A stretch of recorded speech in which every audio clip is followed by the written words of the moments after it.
var der et 24/7-program omkring, først var det at svine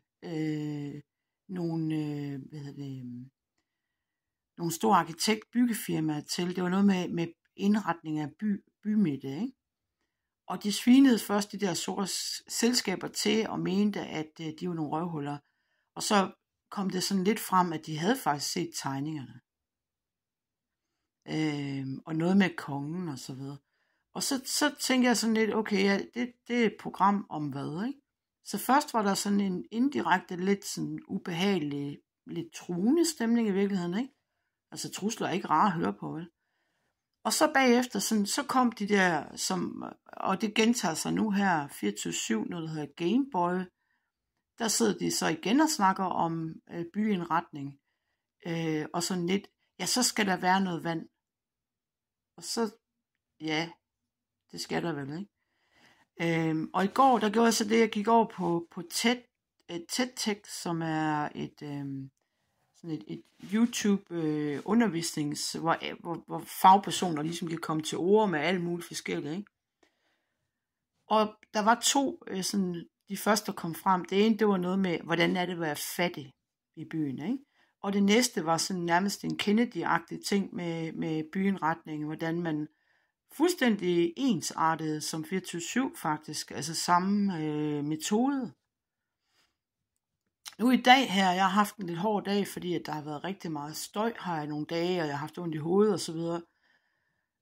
Og jeg har ikke givet nogen penge, fordi jeg lige er flyttet, og det viser sig, at det nok ikke er lovligt og så videre. Så videre. Og så går jeg ind på 24/7 igen, og der er sådan noget, der hedder Gameboy, der tænker jeg, om det er nok et eller andet program om spil. Så kommer den igen. Vi skal indrette et byrum, hvad skal vi bruge, hvad kan vi gøre, hvordan skal det være, og sådan noget, ikke?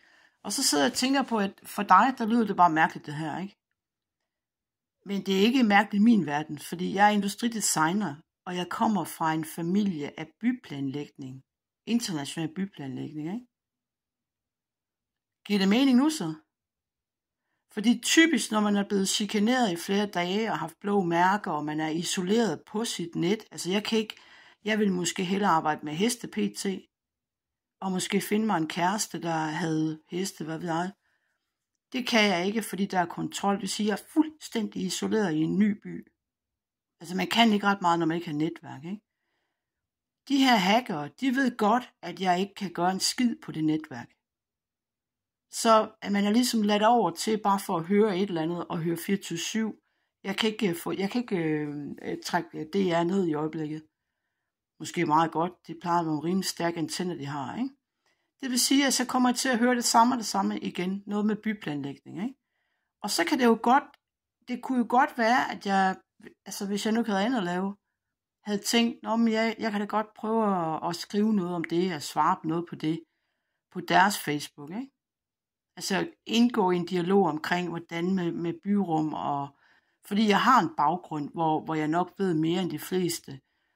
Det kan også være, at de fisker oplysninger. Altså, hvordan skal man forstå danskernes byer? Who knows, ikke? Så fucking, det er hacking, mand. Og det jeg ikke forstår, det er, at jeg henvender mig til TDC og 3G og Telia og så videre. Jeg er hacket, og til politiet, de er fucking ligeglade. Og hvis det her, det er, som jeg tror, det er, både film, industrispionage, men fandme også andre ting, ikke?